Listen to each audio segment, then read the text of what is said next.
What history calls the Dark Ages was never a fall. It was a deliberate, violent push.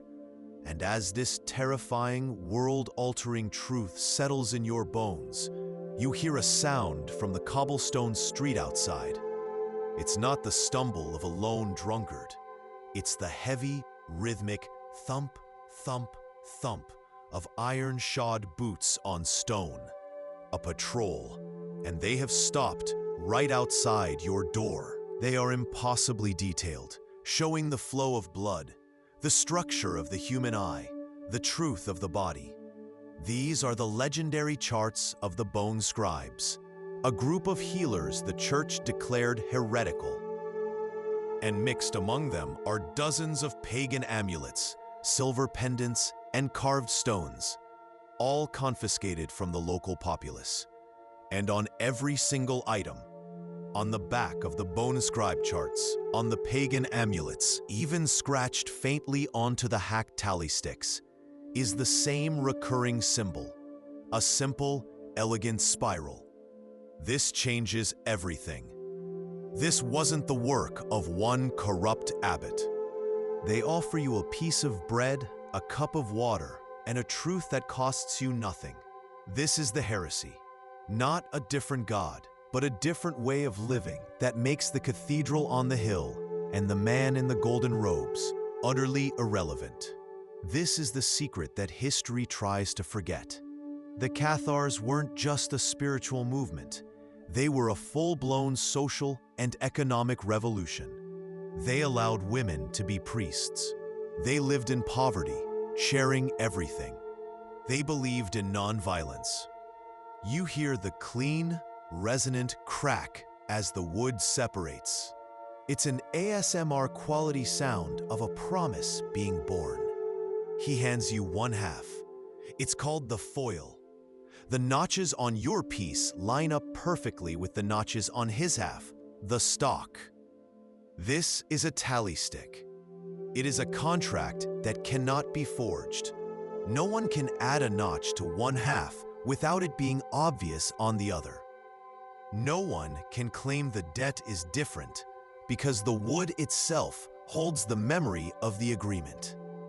It's the smell that does it, a sharp chemical bite of lye that scours your sinuses, mixed with the damp, earthy scent of a cellar hidden beneath a tannery. A single tallow candle spits and struggles against the dark, casting your shadow, huge and monstrous, against stone walls that have never seen the sun. You are learning a lesson tonight that could have you burned alive. Before you, on a rough-hewn table, lies the femur of a sheep, boiled and scraped clean until it gleams like ivory in the sputtering light. The most dangerous heresy wasn't denying their God. It was healing a broken mind without his permission. The voices in your head have been screaming for a week. A constant, high-pitched whine, like a trapped wasp, punctuated by a man's low growl that lists your every sin. Your family looks at you with a new kind of fear. The village priest has already been, his Latin chants bouncing off the wattle and daub walls of your hovel, leaving the air thick with the smell of stale incense and failure. He says a demon has taken root in your soul. This was not a lucky guess, it was knowledge. And this is the forbidden truth. The church knew of these cures, not the science, but the results.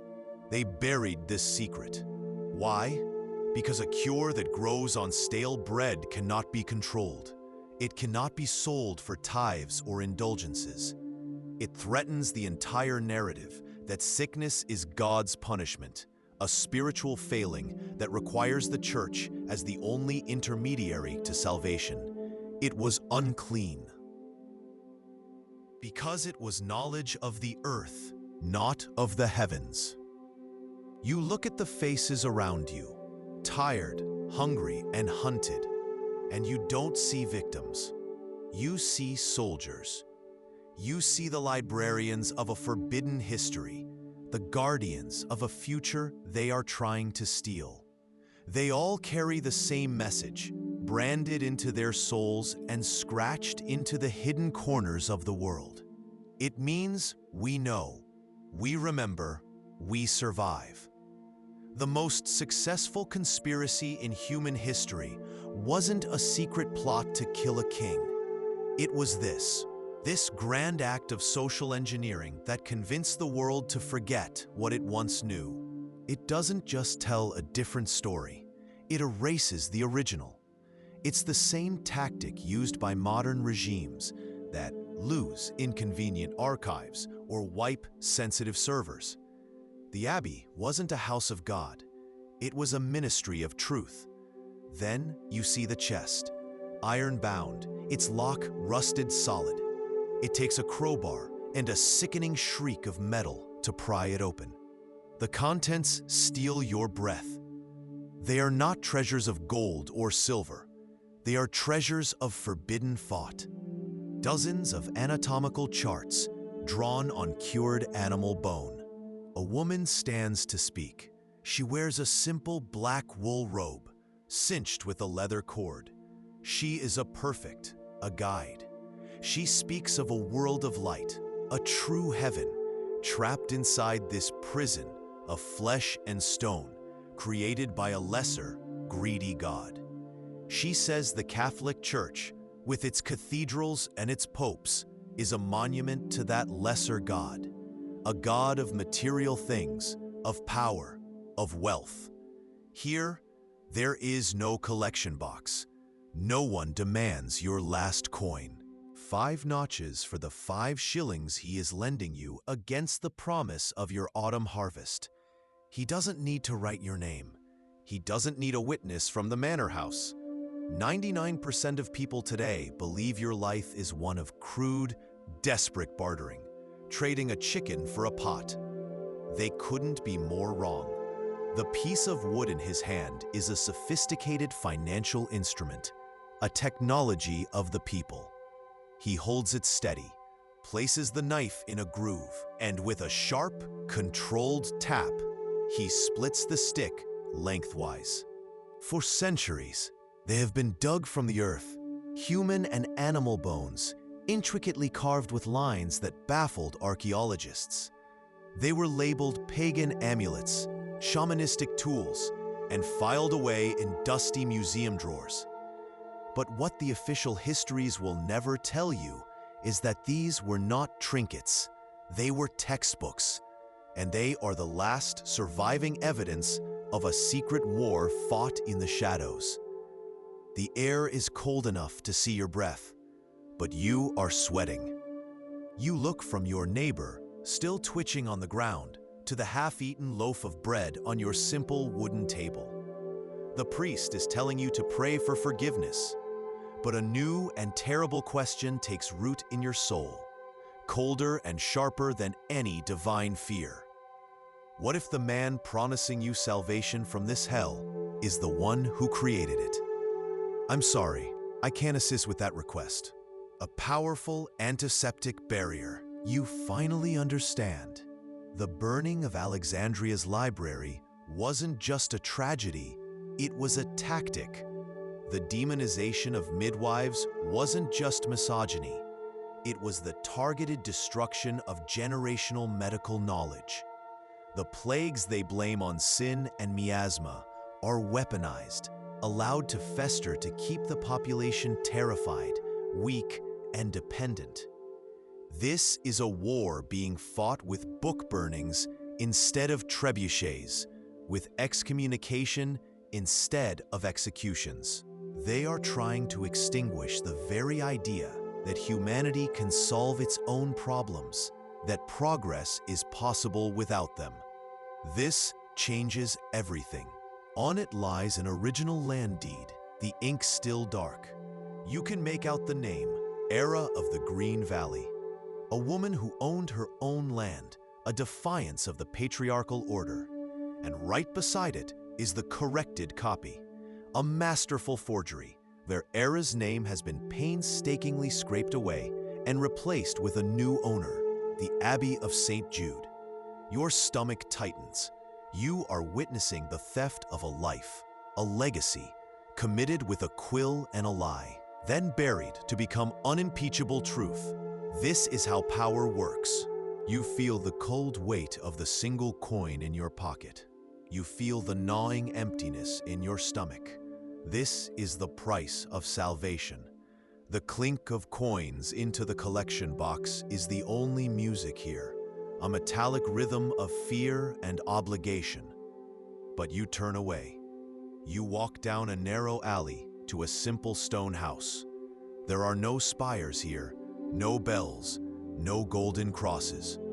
Inside, the only light comes from a small hearth and a few tallow candles. Men and women sit together on rough-hewn benches, their faces illuminated by the flickering flames. Across from you stands Thomas, his face a map of hardship, etched by sun and wind. You're not exchanging clunky, mismatched coins stamped with the face of a king you'll never see. You're not signing a contract you can't read, a document that could ruin you with a single unfamiliar symbol. Instead, you are performing an ancient, sacred act of trust. Thomas holds up a short, smooth stick of hazelwood. He draws his knife, its blade glinting in the dim light. You watch as he carves 5 deep notches into the edge. And in your world, a secret like this, if discovered by the wrong pair of ears, is a death sentence far slower and more certain than any infection. It was the perfect weapon, a medieval form of psychological and biological warfare. Imagine it, an agent of a powerful institution, cloaked in piety, slipping into a town's grain silo under the cover of night, not with a sword, but with a few sacks of contaminated rye. The attack could then be blamed on the victims themselves, their sickness presented as proof of their own sinfulness. It's a cover-up that mirrors modern conspiracies of governments testing psychoactive agents on their own people. It creates terror, enforces compliance, and makes God the perfect alibi. This is the moment that shatters everything you've been taught. 99% of people believe this was the age of pure superstition. But what you are about to witness is science. Raw, empirical science, passed from mother to daughter, father to son, in whispers, in secret cellars. He mixes the mold into a thick, golden glob of honey. The foul-smelling poultice is pressed into your wound. The shock of its coldness makes you gasp. A strange fire that fights the fire of the infection. The secret 99% of people live and die without ever learning. The spiral is not the mark of one cult, one secret society. It is the unifying brand for all of them.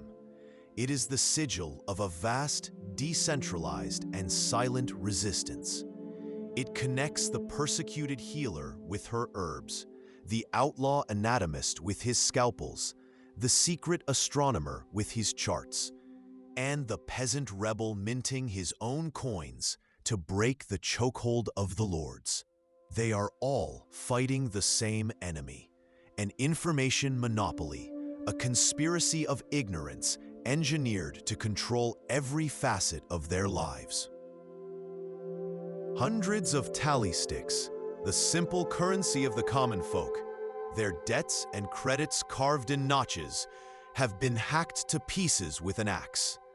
You can almost hear the wet, percussive thwack of the blade, splintering the financial records of an entire village, erasing their wealth, their history, their very existence from the ledger of the world. This wasn't just censorship. It was economic warfare. But the real smoking gun sits on a small stone workstation, frozen in time. A single candle stub is welded by wax to the desk. Inside, the air is thick, a drug of incense and melting beeswax. Light filters through stained glass, painting the stone floor in jewels of blue and blood red.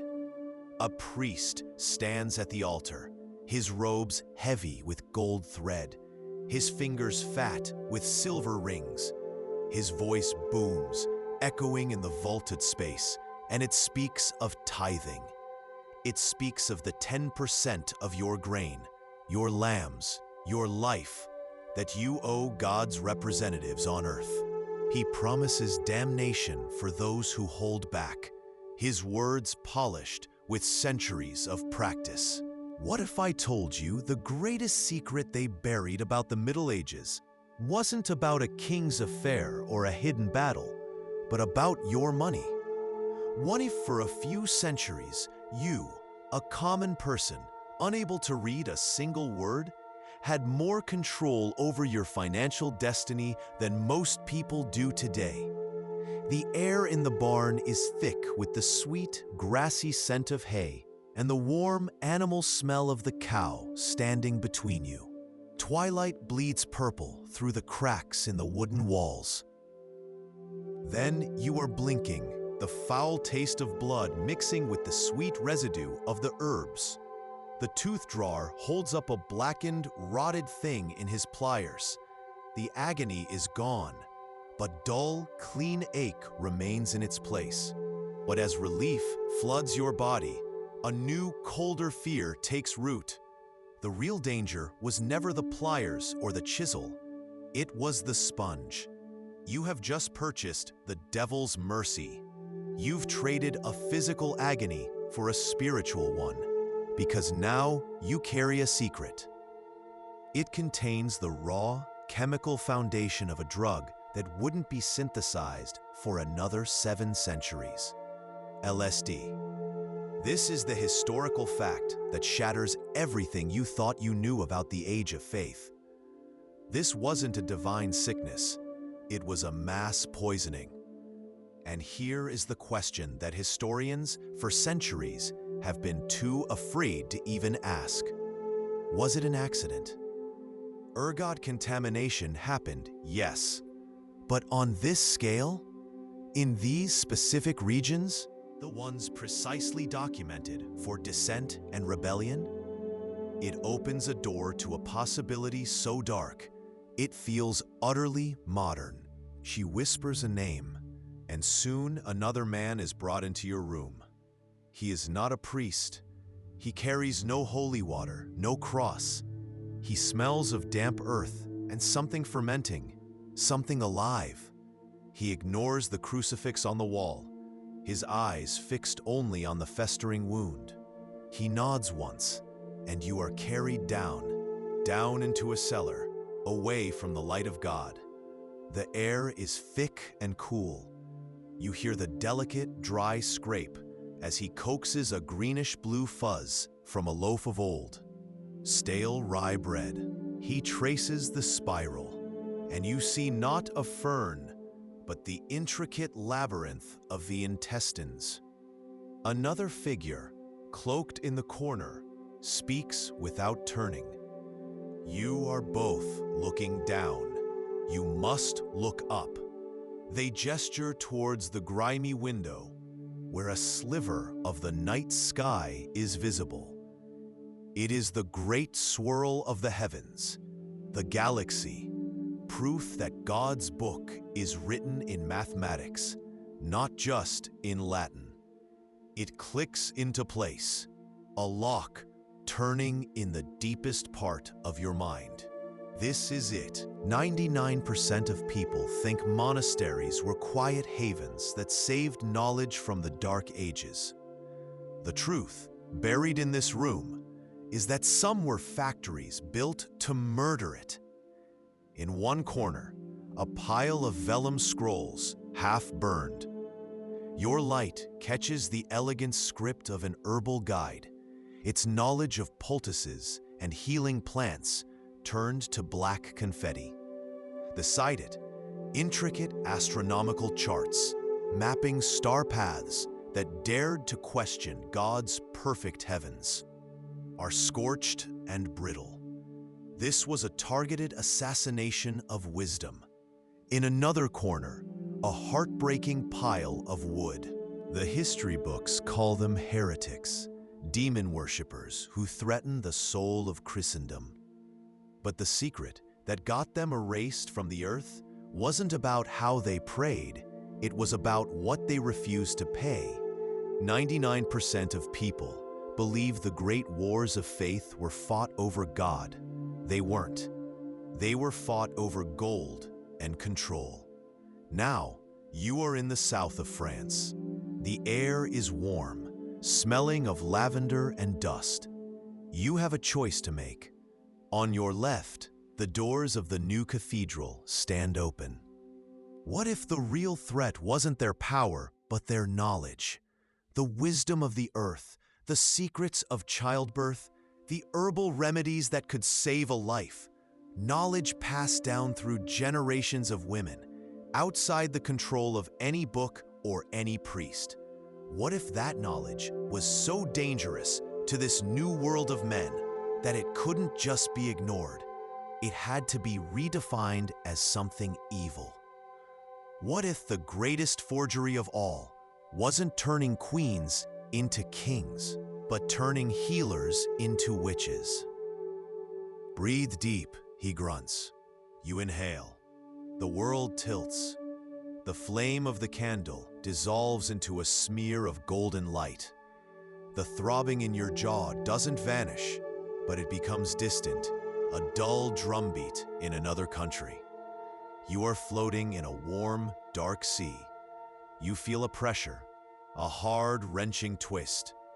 You hear a sound like a wet stick snapping, but it seems to come from across the room, a thing happening to someone else. You are watching your own salvation from a great and peaceful distance. But 99% of people will never learn the secret hidden in the grain. The truth that the church buried under 800 years of piety and fear. Recent soil analysis from the graveyards of these sinful towns reveals what was really happening. It wasn't a demon, it was a fungus, a tiny purple-black growth on the rye called ergot, a poison known since the age of the Caesars, a poison that floods the human body with convulsing fits, gangrenous rot that blackens limbs until they fall off, and terrifying, nightmarish hallucinations. He is giving you your last rites. Because your leg, you can't truly feel the limb anymore, but you can smell it. A sweet, sick smell of meat gone wrong, a rot that has become part of your living body. It glows a furious, angry red, weeping a poison that is marching toward your heart. This is it. God's will, the priest says. A punishment for a sin you can't remember committing. But after the priest leaves, a shadow detaches from the corner of the room. Your mother, her face is a mask of desperation. She touches the spiral drawn in charcoal on the rough-hewn table. A man beside her, his hands stained with ink and something darker, points to the same symbol. His knuckles are scarred, his eyes haunted. You remember the stories of the bone scribes, men and women who performed dissections in secret, learning the forbidden architecture of the human body. For us, he says, his voice a low rumble, it is the gut, the coiled truth of life and death that the church fears more than any demon. This is a crime scene. You were the first to breathe this air since the 14th century. It's thin, dead, and carries the metallic tang of cold stone, and something else, the crisp, phantom scent of ancient ash. Your light cuts through the darkness, and what you see makes the hair on your arms stand on end. This was a scriptorium, but it wasn't a place of creation. It was a place of execution. Archaeologists have a sanitized name for it, a correction and destruction chamber. You move to the edge of the woods, your gaze fixed on the crude wooden door. And as your eyes adjust to the gloom, you see a new mark scratched hastily into the doorframe. It is not the cross of generosity or the spiral of safety. It is a symbol you have only seen drawn once in a dusty book of forbidden signs. A jagged line, broken in the middle, with a single dot below the break. Your blood runs cold, the earlier relief curdling into pure terror. The symbol means the trap is set. They buried the queens to build a kingdom of men, and the lie was so complete, we've been living in its shadow for 1,000 years. Modern science can now see your crime. High-resolution imaging can detect the faint traces of the scraped-off ink. Chemical analysis reveals the different composition of your forgery. The cramped lettering where you squeezed a longer man's name into the space of a woman's is a confession in itself. History is a crime scene, and the forgeries are the clues. But what if erasing their names wasn't the most important part of the crime? They say henbane is what witches smear on their skin to fly to their sabbats. By branding these powerful anesthetics as demonic, the church manufactured a monopoly on suffering. They could then sell their only approved cure, prayer, and the promise of relief in the afterlife. It's a chillingly familiar strategy of control, not unlike modern debates where access to life-changing medicine is often restricted by moralizing ideologies rather than human need. They made you believe pain was holy because a population in agony is too weak to rebel. The tooth drawer holds the sponge to your face. The priest arrives, his black robes a stark void in the gloom. He doesn't offer solace, he offers judgment. He stands before the small, terrified gathering of villagers and proclaims, "This is God's wrath." He reminds you of your town's grumbling over the tides, the questions someone dared to ask about the bishop's new manor. "This," he thunders, his voice echoing off the wet wattle and daub walls, "is your sin made flesh, a punishment from heaven." And in your terror, you almost believe him. It's easier to believe in a wrathful God than in the alternative. The cure for a prayer that doesn't work is not a louder prayer. It's a secret the church would kill you for knowing, a truth buried under centuries of scripture and stone. The fever is a fire behind your eyes. Your own breath is a hot, foul wind in the small, dark room. The priest is here. His lips move, shaping Latin words you don't understand, a holy drone against the frantic drumming of your own heart. He anoints your forehead with oil, and you can feel the wet, slick slide of it against your burning skin. Tonight, you are in a room that shouldn't exist, breathing air thick with the wet wool smell of a dozen damp bodies and the dangerous scent of shared secrets. The only light is a single sputtering tallow candle that makes the shadows on the stone walls twist like tormented spirits. An old woman, her face a roadmap of famines and frosts, holds up a single unfurling fern frond. "For us," she whispers, her voice the dry rustle of autumn leaves, "it is the promise of the earth, the knowledge they call witchcraft." The ground-penetrating radar shows a ghost, a void in the earth where there should only be stone and centuries of settled soil. It's a room that shouldn't exist, buried deliberately beneath the collapsed cellars of the Abbey of St. Jude. For 800 years, this secret has slept, but now it is awake. The drill whines, a high-pitched scream against the silence of the past, and then punches through. A camera, tethered like a deep-sea probe, is lowered into the blackness. On the monitor, a scene from a nightmare flickers into view. This is not a crypt. It is a map of survival, drawn by the powerless for the powerless.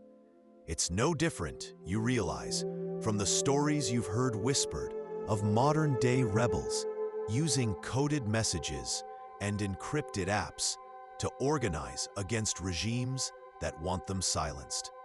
It is the timeless strategy of the oppressed, to speak a language the powerful cannot understand. Finally, through the skeletal trees, you see it. A small crofter's hut, a curl of smoke whispering from its thatched roof. Your heart hammers against your ribs. Is this it? It suggested that the patriarchal order the church was fighting to build was not a divine, eternal truth, but a recent, fragile invention. They had to destroy the past to control the future. This isn't just ancient history. It's a tactic of control so profoundly effective, it's still used to shape your reality today. It's in the sanitized textbooks that paint empires as benevolent adventures, erasing the brutality. It's in the national myths that celebrate a few great men while ignoring the inconvenient contributions of women, minorities, and the poor who actually built the world. You hear the wet, heavy thump as he places the soaked sponge on a wooden table. The room fills with a strange, sweet, earthy scent. This is the secret they don't want you to know. This is the soporific sponge, a miracle of forbidden knowledge. He tells you the names of the plants, and they sound like a demon's garden. Mandrake, henbane, opium, a touch of hemlock. The church says these plants are tools of sorcery. They say the mandrake root screams like a man when pulled from the earth, a sound that can kill. You push aside the damp sackcloth covering your doorway and look out into the muddy street. It's Alain, the blacksmith's son, a kind, quiet boy you've known since birth. He's standing in the center of the lane, drenched and shivering, staring at his own hands as if they are venomous snakes. His limbs twitch and jerk in a horrifying, uncontrolled dance. He shouts at shadows only he can see, his eyes wide with a madness that chills you more than the rain ever could. They call it St. Anthony's fire. They call it the whispering sickness. And as he slips out into the twilight, you know with a sickening certainty that he is not going to his church to pray. He is going to make a report. Ilara's miracle just became her death warrant. The spiral was always there, etched in the margins. You've seen it scratched onto the door of a condemned healer, woven into a peasant's forbidden currency, painted with star charts on the hidden ceiling of a heretic's cellar. The priests told you it was the serpent's coil, the mark of the damned. They wanted you to fear it. What they didn't want you to know is that this symbol wasn't a curse. It was a declaration of war. You are a pawn in a game so vast you can't see the edges of the board.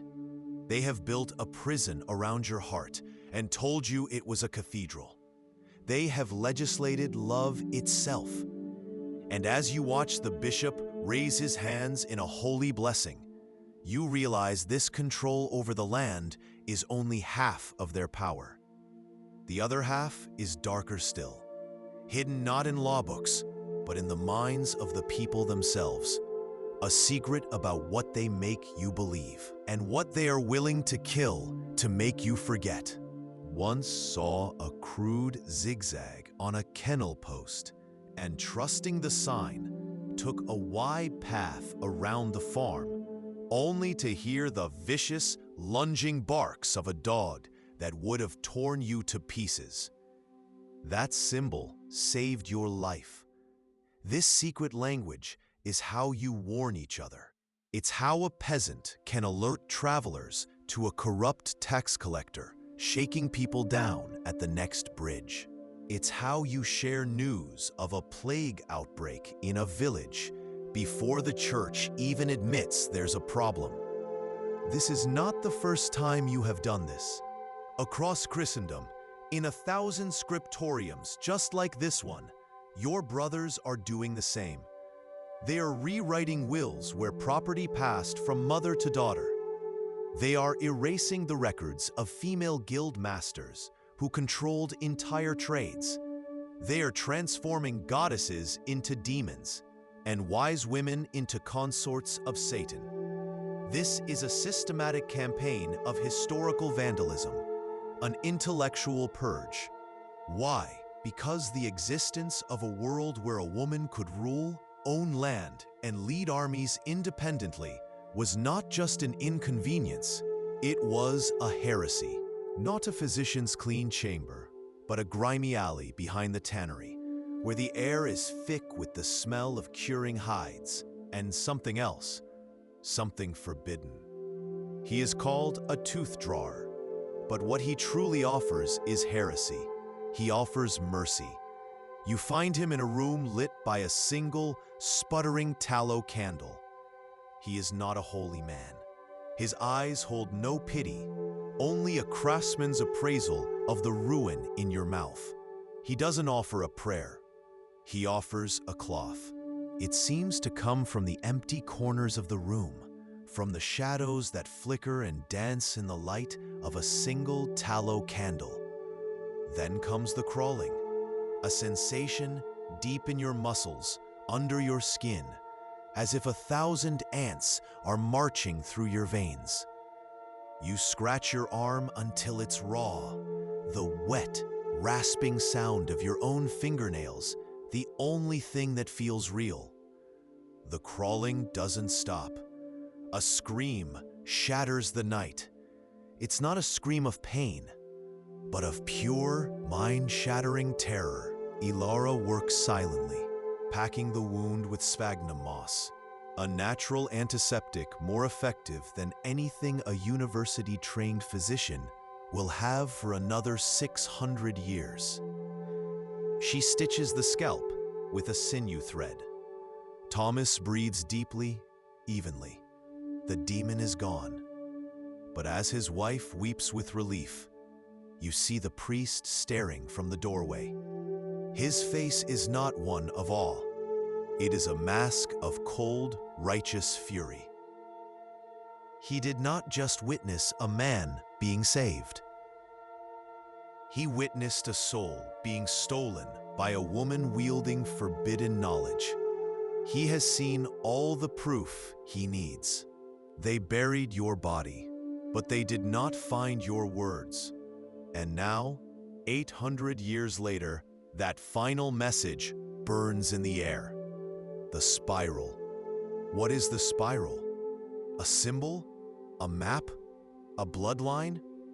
The story isn't over. It's a cliffhanger written in blood, a secret waiting for its seeker. And that seeker is you. It's a pattern that has never stopped. Every time a modern political body passes laws about who is allowed to marry, what you are allowed to do with your own body, or whose family is considered valid, they are using the exact same medieval playbook. It is never just about morality. It is about controlling the shape of society. It's about demographics, power, and the transfer of wealth. It was never just about your soul. It was about your land, your money, and your bloodline. You stand in the cold church, watching your brother seal his fate. And you understand. You force yourself onward, your eyes now scanning every tree, every gatepost, every stone in your path. You remember the lessons, taught in hushed tones around a hidden fire. A simple cross scratched on a door doesn't mean the owner is a pious Christian. It means the owner is generous with food. A circle, stark and empty, means move on, nothing to gain here. You hear the delicate shh of the blade, scraping away the dried ink, lifting a woman's name from the page like dust. It is a form of murder. You are killing a memory, silencing a ghost. Athel fled, leader of her people, gone. You dip your quill. The new ink is blacker, starker. In the space where her name was, you carefully, deliberately write Athelred. With a few deft strokes, a queen becomes a king, a matriarch becomes a patriarch. History is tidied up. Order is restored. You sit back, your heart hammering against your ribs. Every breath is a gasp against a tide of agony. You've prayed. You've clutched relics until your knuckles were white. The priest told you to offer this pain to God, a penance for some forgotten sin. But your God feels very far away. The infection, however, is intimately close. You can taste the metallic rot on your tongue, a foul communion with your own decay. But there are whispers. They travel in the shadows of the market, in the hushed corners of the tavern, passed from one desperate soul to another. A name, a place, but you eat it. Everyone does. The rye is all you have. Outside, a miserable rain has been falling for weeks, turning the paths to mud and soaking deep into the thatch of your roof. The slow, wet sound of it rotting, dripping onto the packed earth floor, is the only sound in your small hovel, until the whispers start. At first, you think it's the wind or rats in the walls, but the sound is too clear, like dry leaves skittering across stone, even when the air is dead still. Because a successful healer is a direct rival to a priest who offers only prayers. Her knowledge exists outside the church's control. She doesn't need God to perform her miracle. She needs poppy seeds, a sharp rock, and a steady hand. And that is the most profound heresy of all. It is the same pattern of power we see today, where simple, effective solutions are often buried by complex systems that profit from keeping the cure a secret or a patent. The church needed you to believe that only God could heal you through them. The bishop knows we know. His eyes were on me today. I have hidden this book. The spiral will guide a future seeker. You press the book into the wall, praying it will outlast you. It does. The official records, cold and efficient, state that physician Alaric and a royal scribe died in a tragic carriage accident the following week. The monastic sympathizer, it is written, was found in his cell, having taken his own life from guilt over the plague. A perfect, brutal cover-up. But they made one mistake.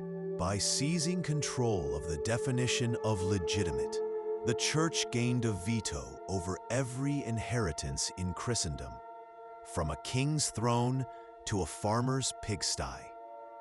They could invalidate the marriage of a king, throw an entire kingdom into a succession crisis, and then step in as the only power that could mediate the chaos.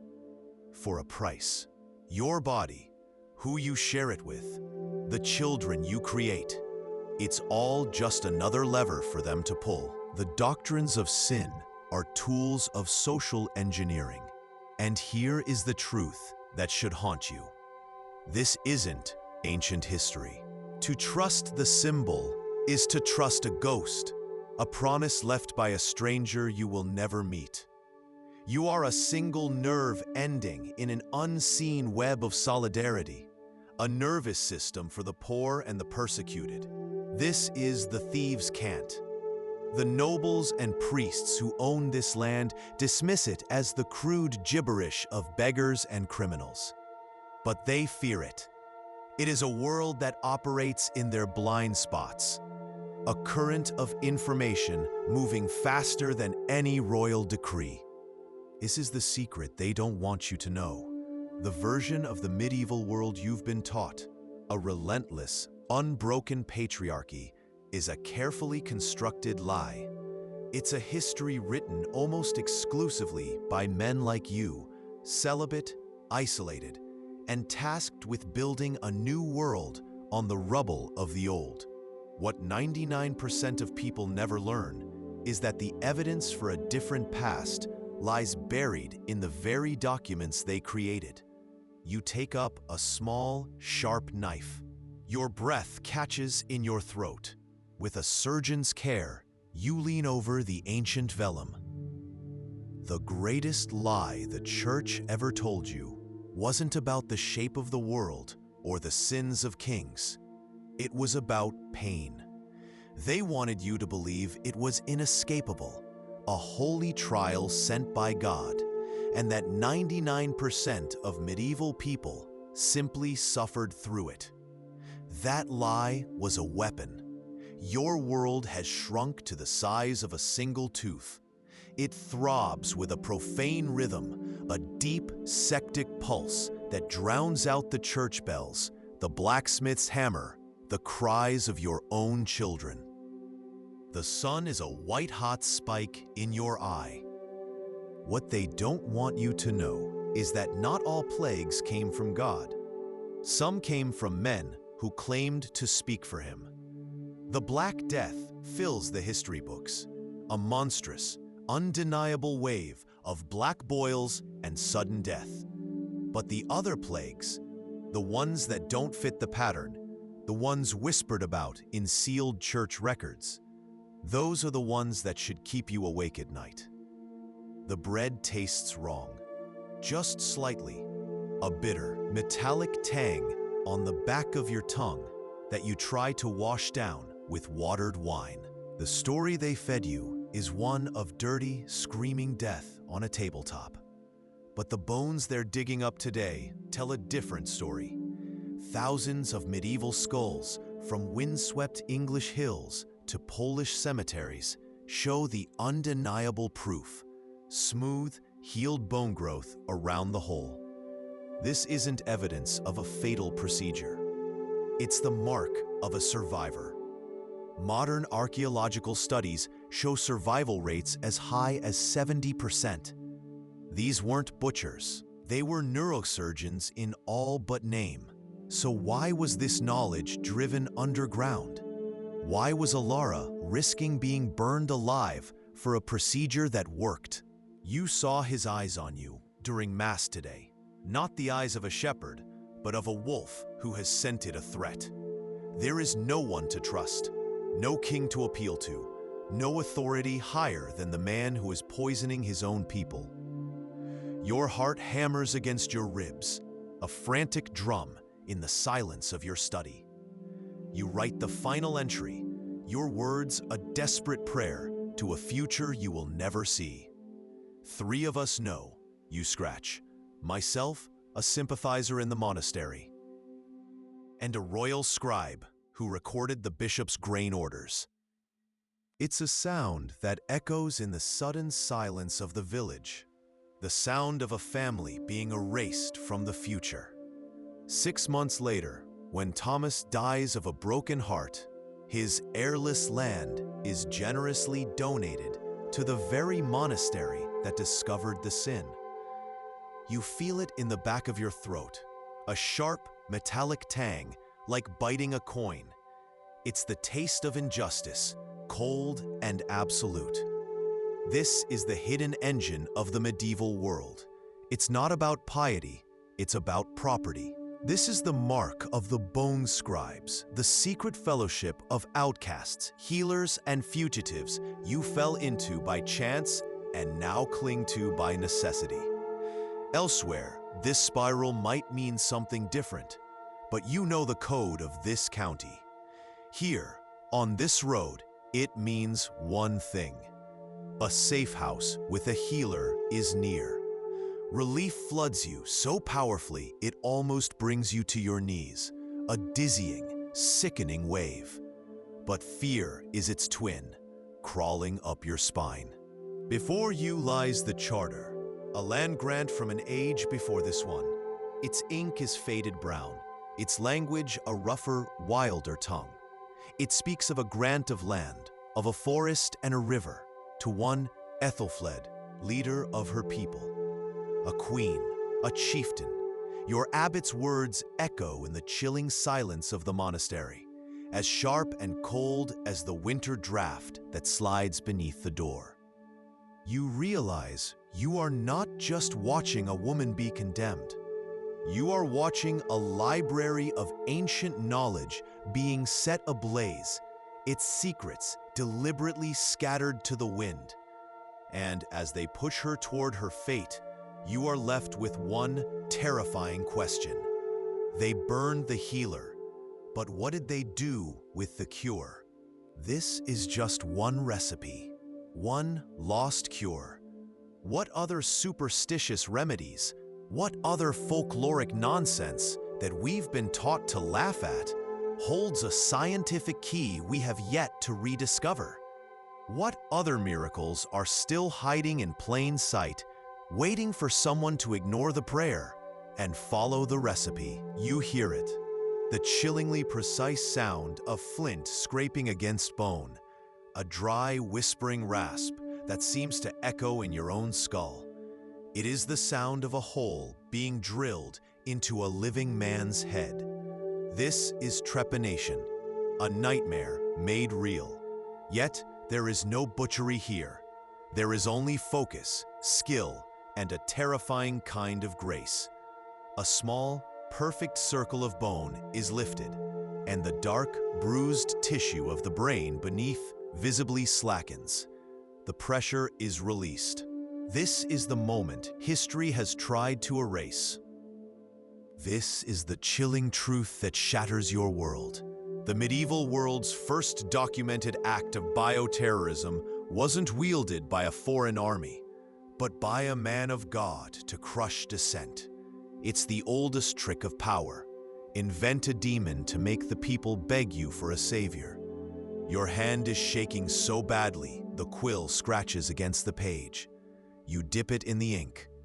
You must write it all down. The bishop knows you have been watching. One day, a priest arrives with a scroll. He announces that new research from Rome has discovered Thomas and his wife are fourth cousins. It is a sin, an abomination. Their marriage, he declares, is invalid in the eyes of God. It is annulled. In a single afternoon, his wife is a fornicator. His sons are bastards, and bastards, the new law says, cannot inherit their father's land. You hear the sharp, definitive clack of the bishop's wax seal being stamped onto the parchment.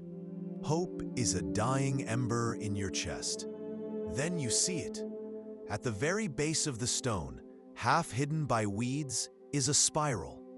It's no bigger than your thumb, etched with a sharp flint by a hand that was here days, or maybe only hours ago. Your fingers, numb with cold, trace the familiar groove. The gritty scrape of your nail against the stone is a sound louder than your own heartbeat. History is a forgery, and you are holding the quill. The candle flame shudders, casting your shadow long and monstrous against the cold stone walls of the scriptorium. It's the hour of the wolf, that dead space between midnight and dawn when the world feels thin and you can almost hear the breathing of God. Or is it something else? The air is thick with the scent of beeswax, old parchment, and the metallic tang of your own fear. Your fingers are stained black, cramped around the pen. They had to burn the sanctuaries so they could build the asylums. They dragged the healer toward the ancient well, the one they now call a pit of demonic influence. She doesn't fight, but as they bind her hands, her eyes find yours. There is no fear, only a desperate, blazing urgency. She mouths a single word, a name you've never heard: Glastonbury. The word feels impossibly heavy, a key to a door you never knew existed. The priest begins his prayers, a sterile drone that erases the memory of the drum. Instead, they used a more sinister form of suppression, a disinformation tactic still used today. Surround a dangerous truth with so much absurdity that no one can see it. They made the science look like magic, the medicine look like foolishness. Why? Because a people who can heal themselves cannot be easily controlled. Power, then as now, depends on dependency. Historians would mock these texts as folkloric nonsense for centuries, doing the work of the suppressors for them. It makes you wonder, as you sit in the growing dark of your scriptorium, your work of sabotage complete. He is under. Now the true terror begins. The metallic taste of fear coats your tongue as Alara unrolls her kit. There are no polished steel saws, only sharpened flint, obsidian, and hardened bone. You've been taught that this is barbarism, an execution. But what 99% of people will never know is that this is a highly specialized procedure. Alara feels the indentation on Thomas's skull, her fingertips mapping the unseen injury beneath. She makes a cut, her movements economical and certain. Then she takes the sharpened flint drill. You want to look away, but you can't. You follow the grain carts at dawn, your face hidden in the collar of your cloak, and you trace their path, not to some blighted, forgotten field, but to the one place that should be a sanctuary, the bishop's own monastery. You watch as the monks, their faces placid and pious, load the sacks of rye. Sacks you know are tainted. They are not shipping grain. They are shipping madness. It's a targeted campaign, a weapon deployed against their own flock. A child born of that love was legitimate because the community, the people who knew you, said they were. Inheritance was messy, human, and local, but a new power has arisen. A power that says the village doesn't matter, the oaks don't matter. The only thing that matters is a law written in a faraway city by men you will never meet. You see it happen to your neighbor, Thomas. He and his wife have been married for 15 years, with 3 strong sons to show for it. But the local monastery wants the stream that runs through his land. The wind has teeth, and the gray sky presses down on you, heavy as a shroud. Each step sends a fresh wave of fire up your leg, a searing reminder of the wound beneath your rags. Your breath comes in ragged, misty clouds. You are being hunted. You know this with the cold certainty of an animal that has smelled the wolf. The sheriff's men are not far behind. You lean against a moss-slicked milestone, the rough granite biting into your back. Your eyes scan the forest, the road, seeing nothing but shadows that writhe like living things. Her whisper is a blade in the black. They found the blacksmith who gets us our blades. He talked. You can hear her moving, gathering the precious bones. They'll be here any second. Remember the map of the leg.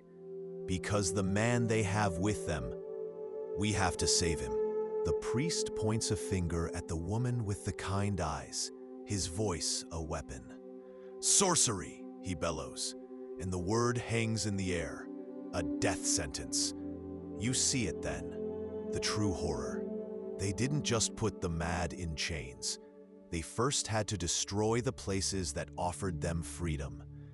It was a calculated act of erasure, a hostile takeover of the human soul, a tactic that echoes even now, whenever a simple, holistic path to wellness is shouted down in favor of a profitable, lifelong prescription. It was a miracle. The 1,000-year-old potion annihilated 99.9% of the superbug. This wasn't an accident. 99% of people will never learn the truth. The secret wasn't in any one ingredient. It was in the precise combination, the exact process, a form of emergent chemistry that modern science is only just beginning to grasp. This was a sophisticated medical system, and it was systematically dismantled. They didn't burn the books. Burning books makes martyrs. She is what they call a wise woman, one of the thousands whose medical knowledge was systematically being rebranded as witchcraft. She ignores the priest's venomous glare. Her eyes are only for Thomas. You watch as she grinds poppy seeds with dark henbane leaves in a small stone bowl, mixing it with wine. This isn't a prayer. It's a powerful anesthetic, a secret passed down from mother to daughter for 1,000 years. She coaxes the writhing man to drink, his wife holding him steady. Slowly, his screams soften to moans, then to silence. He is not asleep. It thrashes, its squeals pitching into a sound of unnatural terror. Its limbs convulse in a manic, jerking dance. You hear the wet, tearing sound of its own skin breaking against the stone pen. It is the same dance you saw a girl perform in the market square yesterday. The same convulsions that took the blacksmith last week. The sickness is in the bread. The divine punishment is a fungus. But this isn't the final secret. This is only the beginning of the nightmare. Because an accident is one thing, malice is another. For a week, you become a ghost. It's a negotiation with a man in a tall hat who speaks of sin, but thinks in acres. 99% of people believe the church's obsession with chastity, marriage, and legitimacy was a moral crusade. It wasn't. It was the single greatest corporate takeover in history, and they used your body as the contract. Before the men in robes, marriage was a local thing, a promise whispered over a fire, a clasp of hands in the village square. A vow witnessed by the ancient oaks your grandfather told you were here before people. What they don't want you to know is that the most powerful language in the medieval world was never spoken aloud. It was a secret whispered in stone, scratched into wood, and drawn in the mud of 1,000 lonely roads. 99% of people who look at the carvings on an old tavern door or a church pillar see only decoration or the idle graffiti of a bored pilgrim.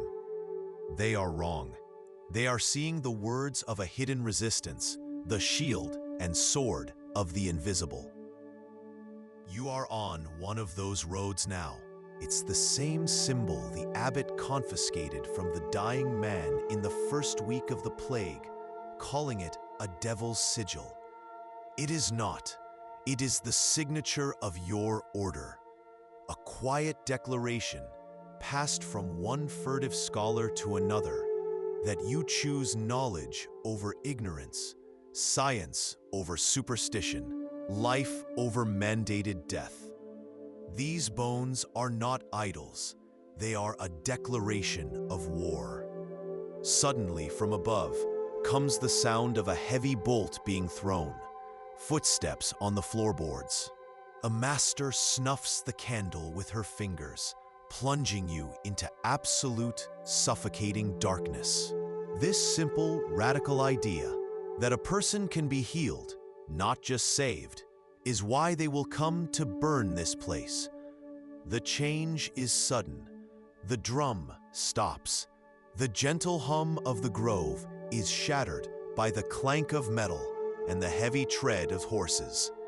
Two men in dark robes, flanked by a man at arms, stand at the edge of the clearing.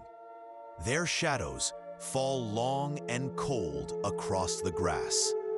They don't see a sanctuary. They see a pagan gathering. They don't see healers. They see witches. They don't smell mint and earth. They smell heresy. The knowledge is hidden in plain sight, neutered by the very institutions sworn to protect it. You have just become a pawn in one of history's most insidious cover-ups. Now, leap forward 1,000 years. In 2015, scientists at the University of Nottingham, thinking it was a historical curiosity, recreated your simple recipe. They followed the original instructions: the garlic, the onion, the wine, the bile, and ignored the prayer.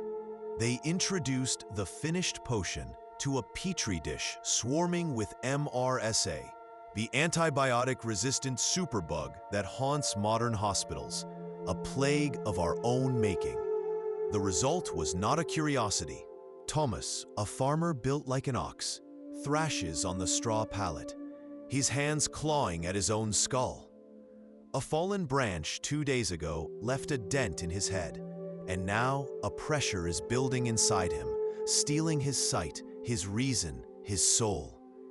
The priest sees possession, but then the door creaks open and the air changes. A woman steps inside, silencing the room. She is Alara. She carries no cross, no holy water. Her tools are a leather roll and a basket of herbs. Her hands are stained with the earth, with yarrow and sphagnum moss, and you see it. A creeping black dust, tiny, obscene growths, like a mold that dreams of becoming a spider. The villagers call it a sign of demonic taint. You know its ancient secret name, ergot. History will sanitize this moment. It will call it a discovery. But for you, it is a confirmation of the deepest horror. You take a sliver of the contaminated bread, no bigger than your thumbnail, and mix it into the swill for a pig. You watch. For hours, you watch. And then, it begins. The animal, once docile, begins to twitch. He doesn't look at his bride. He looks at the bishop, whose rings glitter in the single beam of light piercing the gloom. His bride, a girl from a family with 2 fields bordering your own, doesn't look at him either. She looks at the stone floor. This isn't a union of souls. It is a treaty signed in flesh, a transfer of property. And you watch, knowing your own future will be decided by a similar calculation. Who you are allowed to love, who you are allowed to marry, is no longer a conversation between you and God. The coin they want to force into your hand feels dead, a cold metal for a cold future. And you can't help but wonder if this new, desperate need for gold has anything to do with the strange edicts coming from the bishop and the fear you see in the eyes of travelers on the road, a fear that has nothing to do with money at all. It's irrelevance. This is the same reason modern corporations have been caught burying studies that prove their products are harmful, or why governments classify data that exposes their mistakes. Power does not give up its secrets willingly.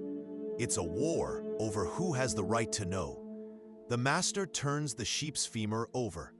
Now, the final lesson, our mark. She guides your hand one last time. At the base of the bone, you carve a small, discreet symbol, a simple spiral, turning inward. If your demons can be soothed by a plant that grows by the river, if the screaming can be quieted by a specific rhythm played on a deerskin drum, then it isn't a spiritual failing. It isn't a holy war being fought inside your soul. It's a human condition. And if it's a human condition, it doesn't need an exorcist. It doesn't need a priest. It doesn't need the church, whose power is built on being the sole intermediary to a world unseen. He tells you what to write, and as you dip your quill, you feel a sickness in your gut that has nothing to do with disease. Your hand moves, forming the letters. Chant 3 paternosters over the mixture, and allow it to stand for 9 nights. The sound of the quill changes. It's no longer a whisper. It's the sound of a key turning in a lock, burying a treasure forever. With that one sentence, the science is poisoned. The effective recipe is now wrapped in the useless prayer. They tell you medieval surgery was butchery performed by barbers. But the secret that will keep you awake tonight is that the most dangerous operation in human history was being performed successfully until the church declared it a mortal sin, punishable by fire. The air in the Wattle and Daub hut is thick enough to drink. It's a foul cocktail of stale sweat, fear, and the cloying sweetness of incense the priest waves to drive out the demon. You watch him from the corner, his Latin chants a useless drone against the man's guttural screams. The great lie of the Dark Ages was that humanity needed saving from its own knowledge. The great lie of today is that humanity needs saving from its own freedom to think. They lied about the past to control the present. What else are they lying about right now? It began with a pattern. The madness only blossomed in the towns that shouted the loudest against the bishop. A coincidence? Perhaps. But God's wrath, you note, seems to follow the exact same trade routes as the bishop's tax collectors. You suspect poison. Not a simple arsenic, but something more insidious. Something that mimics divine madness. You secure a sack of rye flour from a baker whose entire family now speaks to the saints in their walls. In the privacy of your cellar, by the light of a single trembling flame, you spread it on a slate. The love you feel is not the point. The secret the church buried in centuries of holy doctrine is that your heart was never the prize. It was just the key to a lock, and the lock was on your land. You are standing in the back of the nave, the cold from the stone floor seeping through the thin leather of your shoes. The air is thick with the sweet, cloying smell of incense and the damp, human scent of the village packed into the pews. Up at the altar, your brother is getting married. You feel its weight, the physical reality of a promise. But a cold dread seeps into your bones. This piece of wood feels like an artifact from a dying world. The powerful are closing in, strangling this grassroots economy to feed a hunger for something new. But why this sudden, violent suppression? What are they so afraid of? And what grand, secret project requires so much coin, so much absolute control, that they would tear down a system that has worked for centuries? So that when you are in the dark, with a screaming mother and no light but a single candle, your hands know the way. Your hands remember the map. This is the secret that could topple an empire of faith. The church knows that if the body is a machine, it can be understood. If it can be understood, it can be repaired. And if it can be repaired by a midwife with a bone map, then what use is a priest's prayer? What power does a bishop hold over life and death? It's not heresy they fear.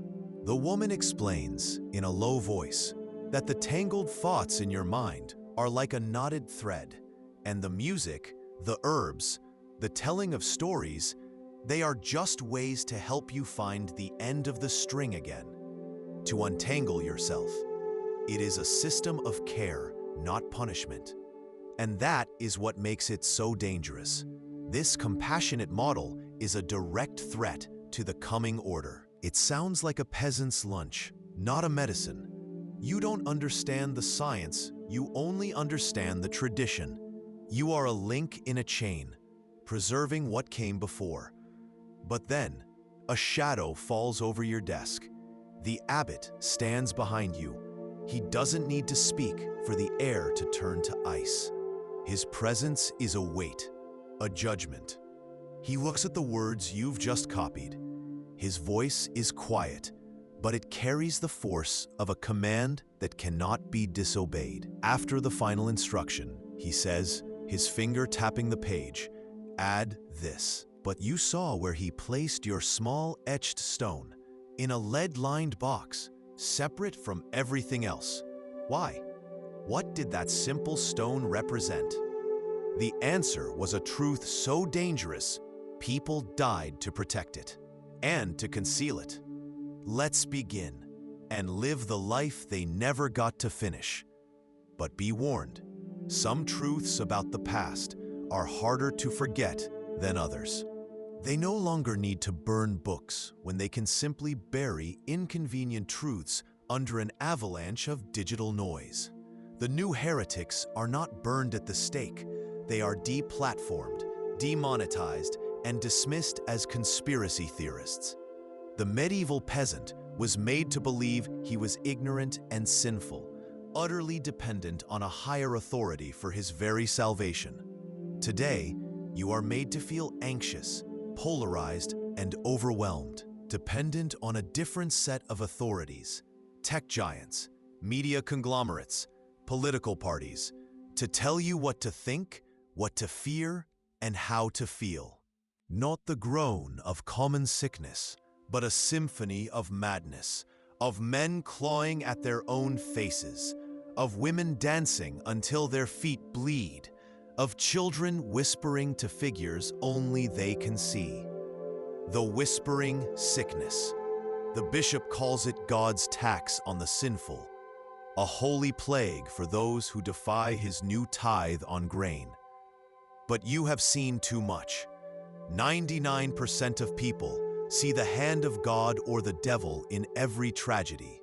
You, a man of science and secrets, you look for the hand of man, and you have found it. But as the flames lick the sky over the last mountain fortress of Montségur, a handful of perfects escape into the Pyrenees under the cover of darkness. They carry nothing but the clothes on their backs and a secret. They carry a single leather-bound book, a text containing a knowledge so profound, so dangerous to the powers that be, that an entire people were wiped from existence to keep it from seeing the light of day. They burned the bodies, but what if they couldn't burn the idea? What if the book survived? One day, centuries from now, the Bank of England will gather all the ancient tally sticks, the last vestiges of this people's currency, and ceremonially burn them. In an act of profound historical irony, the fire will get out of control and burn down the Houses of Parliament, as if the ghosts of this forgotten system are taking one last act of revenge. They are literally trying to burn the evidence that there was ever a world where they weren't the gatekeepers. You look down at the tally stick in your hand. Its smooth, split face, pale in the gloom. Lines have been etched onto its inner curves, a secret map of childbirth. The priests say a difficult birth is a trial of faith. They let mother and child die in a pool of blood and call it God's judgment. Her finger traces one of the etched lines. But we know better. This angle, she points, is the path of least resistance. If the child is turned, you must know how to reach in, how to find its shoulder, how to guide it along this path. You mark the bone, so you never forget. They don't know that for centuries, before the church tightened its grip on the very concept of medicine, this was the alternative, a sanctuary. She hands you a warm clay cup. The tea inside is bitter and floral. As you drink, you hear the soft, rhythmic scrape of a stone pestle grinding herbs in a stone bowl, a sound as calming as the drumbeat. You are a monk in a stone scriptorium so cold you can see your breath plume in the candlelight. The silence is broken only by the shh of your quill, a whisper against the page that sounds like a secret being kept. You are copying a text, Bald's Leech Book, a legacy of healing passed down in the dark. Your hand traces the words for an eye salve. The ingredients feel earthy, common.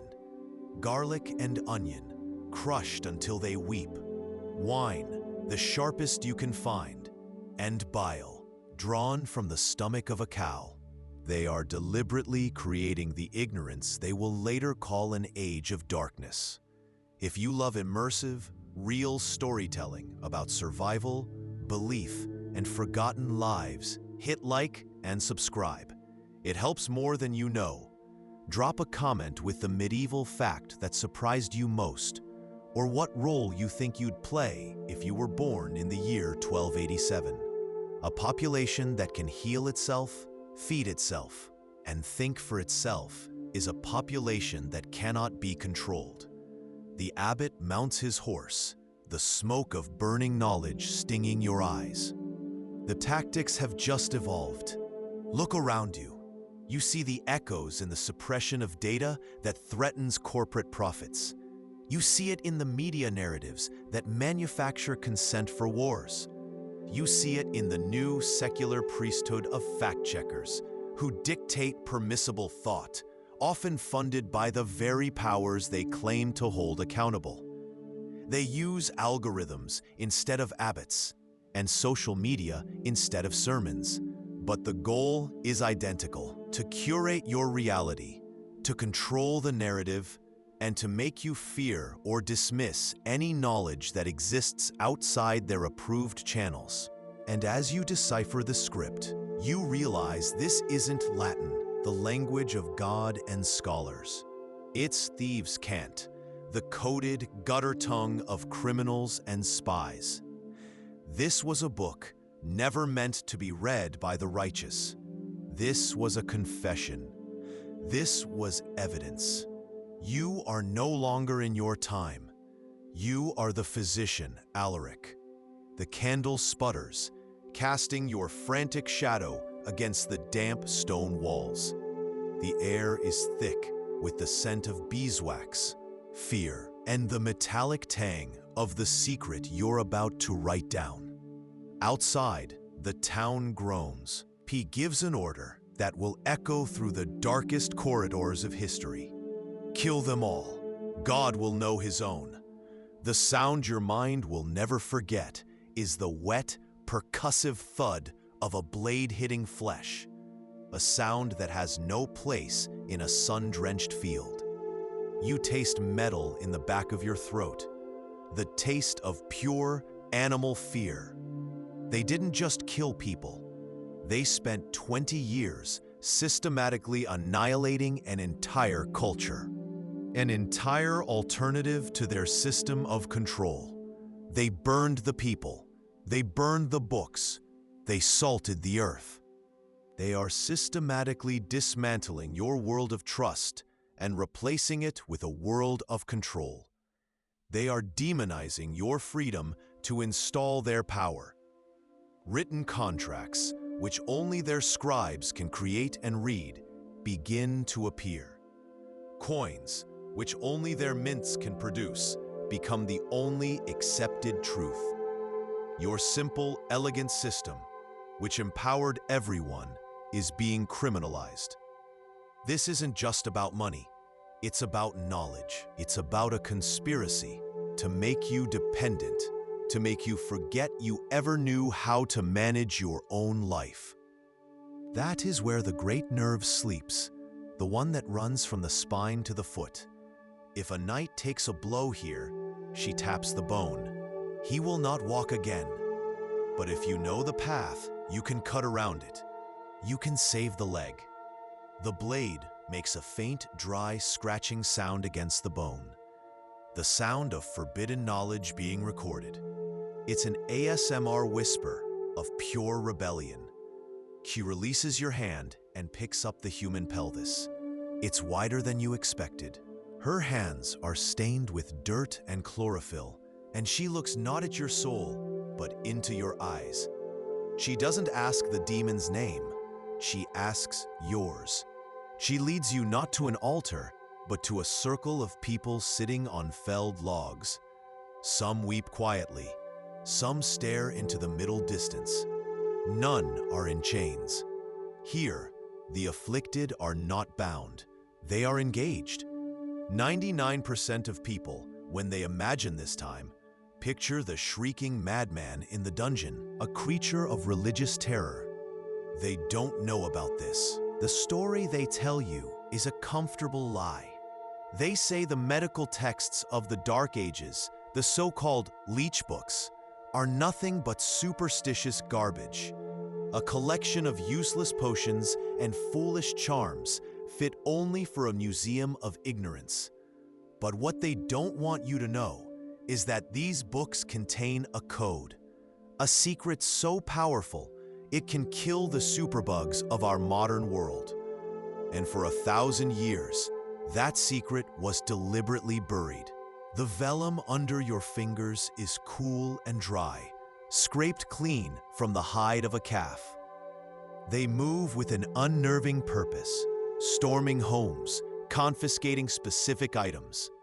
They ignore the silver locket on your wife's neck, but they tear her herbal scrolls from the wall and cast them into a fire. They find your neighbor's moon chart and snap it over a knee. From beneath your own floorboards, they pull a small, smooth stone etched with a strange spiral symbol. The abbot's eyes betray a flicker of something that isn't piety. It's fear. They are not destroying superstition. They are hunting a specific, hidden knowledge that terrifies them. A world where prayer became more valuable than medicine, where obedience became more important than innovation, and where faith was the only antidote to a fear they themselves had manufactured. They took the knowledge you already possessed, the wisdom of your ancestors, and convinced you it was evil. They took the suffering you endured and convinced you it was holy. It was the perfect system of control, built on a foundation of buried evidence and a history scrubbed clean. And here is the revelation that should leave ice in your veins. That war on information never ended.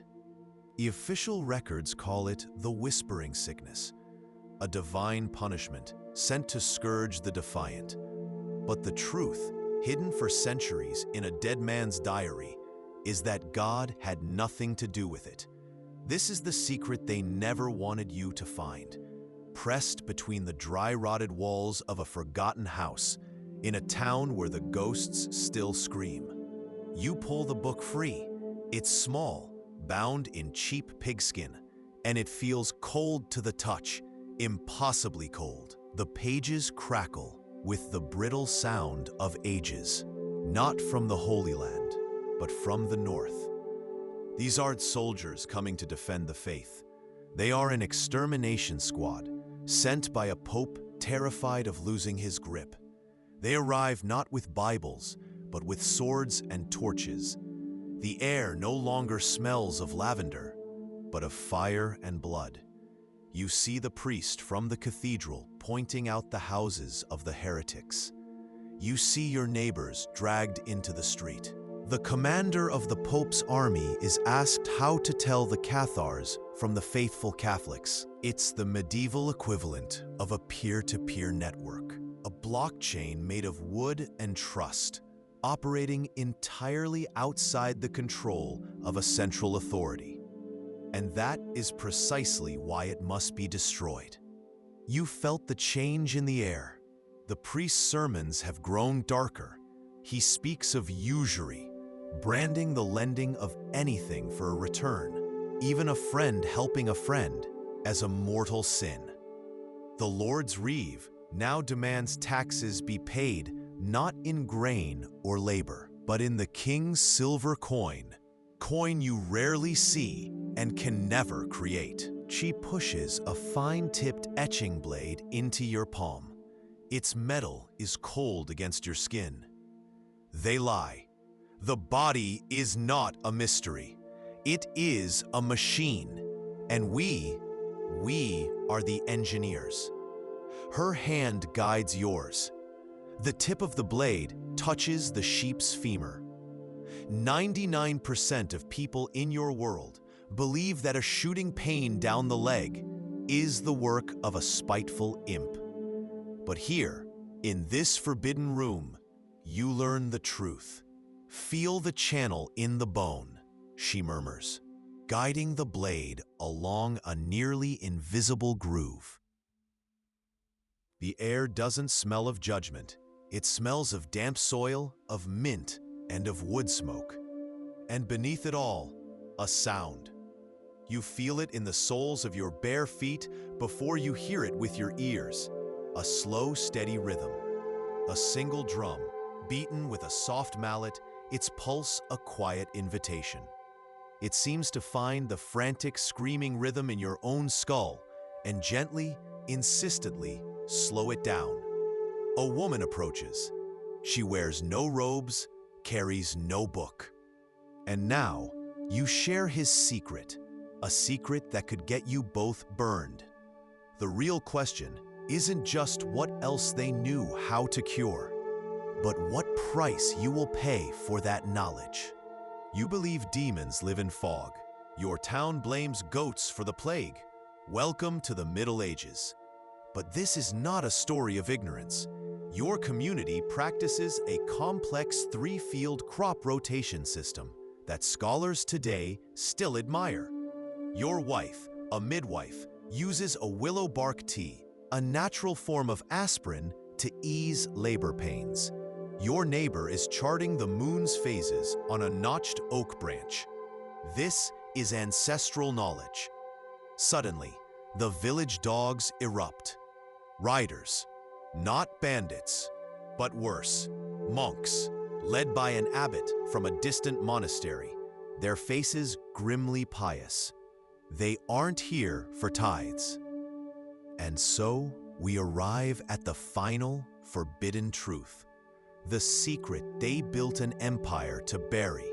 It's this: the Dark Ages were not an accident. They were an agenda.